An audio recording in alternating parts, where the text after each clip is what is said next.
Assalamu alaikum достор. Биздин ийни досубуз Адилет Шакенов ушундай бир мероприятие өткөзөлү. Ютуберлердин бизнес завтрагы, мини форум сыяктуу бир нерсе өткөзбөйлүбү деген сонун демилген көтөрүп чыккан болчу. Анан ушул Кыргызстанда алдыда келе аткан ютуберлер менен бир жерде чогула алат бекенбиз. Ошол сыяктуу бир кичүү бир тренинг өтө алат экенбизби деп өзүнчө бир челлендж болгон болчу. Кудайым буйрса ошол башталды бүгүн. Азыр биринчи чыгарылышта Адилет Шакенов чыгып атат. Ошол жака кирип көрүп койсок болот. Биз бул жакта жүргөндөр болсо, Сыныш Кекеев. Assalamu alaikum. Кандайсың?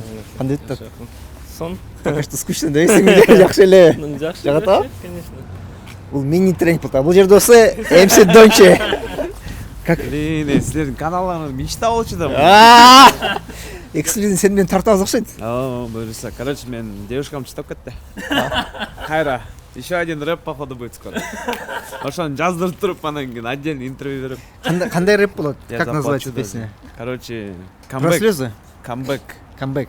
Короче, слезы высохли давно деген. Камбэк деген достор бул баягы кайтыш, эмне болуп кайтып келүү. Легендарлуу кайтып келүү, Кеде деген эркек кишилер за хлебом чыгып кетип кайра келет, ошондой эле болот. Ошо сагынсаңар неме комментарийге жазып койгула. МС Дончуну каалайбыз деппи? Блин, а то неме мотивация болуп кетип турат эле. Кандайсыңар? Не мотивированный. Если обижают, не обижайся. Кеде развлекаловка берип туралуу. Иногда неме болуп койчу, энергиядан, зарядтан мындай. Просто аштан ала эмеспиз го. Блин, все. Ё-мо. Молодец. Да, посылдарың айтып койсоң болот калсаң. Негизи мындай. Чын-чынына келгенде бул жашоодо если обидели, не обижайся. Если хочешь кушать, кушай деген. Если обидели, не обижайся, если что? Кинули, не кидайся. Если ударили, не ударяйся. Не ударяйся. Сеники эле ал? Ооба да. Айт, блин, первоисточник таап алган турбайбызбы биз? Постоянно көргүлө подписка кылып тургула. Иштеп атат эле. Болбойт да, лайк коюп, комментарий жазып. Активный болуш керек, активный. Эртең турдуңар, всё, жуунуңар, иштедиңер. Всё. Биз кеттик. Немножечко сами себе поднимем настроение, потому что это все-таки тренинг максимальный, друзья, концентрат, конечно же, по теме YouTube для бизнеса, друзья. Вот скажите, насколько важна для вас правильная презентация вашей компании, потому что вы все-таки являетесь лицом? Она, безусловно, очень важная часть, где консультация онлайн с пациентом, она для нас как бы это итог нашей продажи. Достор, бул жакта дагы бир YouTube специалист отурат, Азамат мырза. Отлично. Жакшы, Пайдалуу нерсе болду. пайдалуу, аябай. Нурланга бир чоң рахмат айткым келет. Кыргызстанда ушул YouTube маркетинг, YouTube бизнесин аябай өндүрүп, презентацияларды жасап, элдерге түшүндүрүп айткан аябай кубанычтамын. Рахмат. Бүгүнкү Кудай айтырса, эми башталышы да кийинкилер кызыктуу, пайдалуу нерсе болот деп ойлойм. буйруса мен да ошого ишенем. Азамат мырза, негизи YouTube боюнча негизи специалист. По стратегированию, по ведению канала, Да, YouTube маркетолог и онлайн специалист катары караса болот. Отлично, дайте 5. Бизде мисалы SMM специалисттер бар, анан көпчүлүк проекттерди алып удаленно иштетет. YouTube маркетолог болсо ушул Бишкекте отуруп эле СНГ боюнча кыргызча болобу, орусча болобу, англисче болобу ушул блогерлер бар, бизнестер бар, ошол каналдарын маркетолог катары иштетсе болот. Сүйлөшүшүбүз керек экен. Методикалар бар экен. Депутаттыкка ушундай депутаттыкка кандай адамдар барышы керек? Вам микрофон. Мында отуруп алып сүйлөшүш керекпи? Мен деле ойлогом, сендей бол ары бери басып кыймылдайын депчи. Саламатсыздарбы? Кутмандтарыңыздар менен бул азыркы көргөн биздин YouTube каналыбыз болду. YouTube каналыбызда 262 000 азыркы тапта катталуучу бар экен. Күмүш кнопкабызды алганбыз. Ассаламу алейкум, урматтуу тескаларды көрүүчүлөр. Көп сүйлөбөйм, азыр сүйлөйм. Менин аты жөнүм Атакул Жалилов. Bu arada telegramda siz direktör olturasınız. башкы директор болуп турган учурда чыккансызбы ютубка? Аткаруучу директор болуп турганда, эмнеге ишенип өттүңүздөр? Кандай ишеним болгон сизде ушул тармакта мен тамактанып кетем дегенге?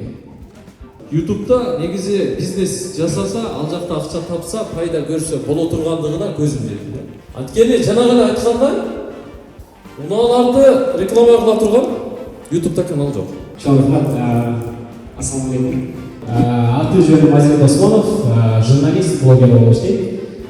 YouTube тармагында иштеп атканыма 3 жылдан ашып калды. Негизинде блогерлик тармакта 3 жылдан ашып калды. Не сахар. И начинающий стендапер. Я думаю, сегодня покажет нам. Түрктүн өзү болбосо ушундай сиздин кылып аткан жумуштун артынан натыйжа көрсөткөнгө өкмөттүн кандай бир кадамы бар? Азыр мен билем, балдар съемка кылып кеткендердин баарын текшерип атат. Буюрса, ошо билем, мен билгенименче.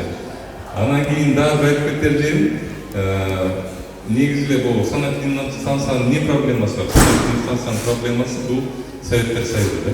Это классный принцип, который мне всегда нравится. Он применим абсолютно к любой сфере, к любой деятельности.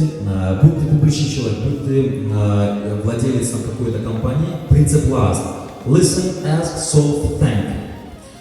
Выслушай, спроси, в чем проблема, реши задачу, поблагодари. Мен кадр артындагы жүргөн адаммын, мен мындай адамдарга окшоп аябай кооз сонун сүйлөй албайм. Ошондуктан уруксат болсо дейм. Уруксат болсо мен окуп элемесем да.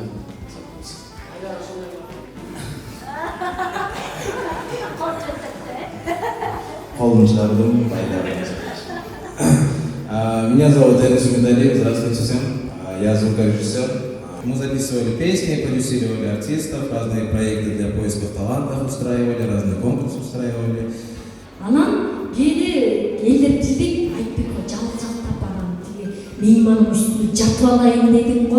Анан үстүнө башына чыгып алып балчыктатып өкүлөгөнүн бир этикага жата койдук да. Кечип балам мектептерде 13 жыл иштедим. У нас экспертиза была. Изначально мы занимались созданием роликов и короткометражных фильмов. В 2016 году я успел снять 2 полнометражных фильма. Композиция, драматургия, как снимать, что такое крупный план, средний план, ракурсы. Работа с трендами на YouTube. Почему тренды важны, друзья? Тренд – это когда создается большой поток трафика.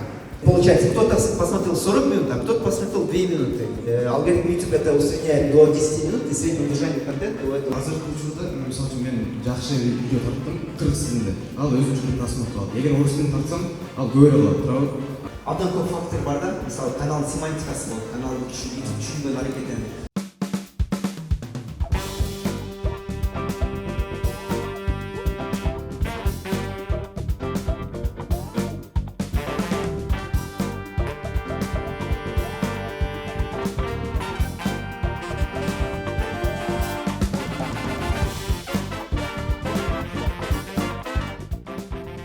Тесттик түрдө мынул мини форумду өткөзүп бүттүк. Буюрса бир пайдалуу нерсе чыккыдай. Ошонун баарында эле биз ошол чыгарылышты көрсөтүп кеттик го деп ишенем.